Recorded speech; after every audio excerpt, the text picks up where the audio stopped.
ഇന്ന് രാവിലെ പെട്ടെന്ന് ബെഡ്ഷീറ്റൊക്കെ വിരിച്ചു, അടിച്ചു വാരി തുടച്ച് കടയിൽ പോയി ഫാബ്രിക് പെയിൻറ്റും ഷാമ്പുവും വാങ്ങി. മെയിനായിട്ട് 11 മണിക്ക് മീൻ വരുമായിരുന്നു, മീൻ മേടിക്കാൻ പോയതാ. ഇന്ന് കിളിമീനാണ് വാങ്ങിച്ചത്. അങ്ങനെ പെട്ടെന്ന് ഉമ്മാക്ക് എന്ത് ചെയ്തു, ഞാൻ മീൻ വൃത്തിയാക്കി കൊടുത്തു. അങ്ങനെ ചേമ്പിൻ്റെ ഉപ്പേരി, ഇത് ആദ്യമായിട്ടാണ് കേട്ടോ വീട്ടിൽ വെക്കുന്നത്. പിന്നെ ഇതിൽ ചേമ്പുണ്ടാവില്ല, പക്ഷേ ഇലയും തണ്ടൊക്കെ നമ്മൾ ഉപ്പേരി വെക്കാനായിട്ടുള്ള ചേമ്പാന്നാണ് പറഞ്ഞത്. അങ്ങനെ അതിൻ്റെ നാരൊക്കെ പോക്കി വേഗം ഉപ്പേരിക്ക് മുറിച്ചിട്ട്, പിന്നെ തക്കാളി പച്ചമുളകൊക്കെ വഴറ്റി അരപ്പ് ചേർത്ത് മീൻ വെച്ചു.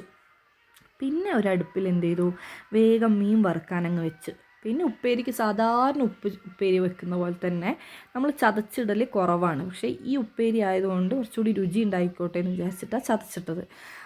അപ്പോൾ അടിപൊളിയായിരുന്നു. ചോറൊക്കെ കഴിച്ചു. നല്ല നല്ല ടേസ്റ്റ് ഉണ്ടായിരുന്നു കേട്ടോ ഉപ്പേരി. അപ്പം ഞാൻ എന്തിനാ ഫാബ്രിക് പെയിൻറ്റ് വാങ്ങിച്ചതെന്ന് വെച്ചിട്ടുണ്ടെങ്കിൽ, ഇത് ഉമ്മ ഡെയിലി യൂസ് ചെയ്യുന്ന ചെരുപ്പാണ്. പക്ഷെ തണുപ്പ് കൊണ്ട് ഇത് മുഴുവൻ പൂത്തുപോയി, ഇതിൻ്റെ തൊലിയൊക്കെ പറഞ്ഞു. അപ്പം ഞാനൊരു വീഡിയോയിൽ കണ്ടതാണ് ഫാബ്രിക് പെയിൻറ്റ് അടിച്ചു കൊടുത്താൽ ഒരു വൃത്തിയാവുന്നു.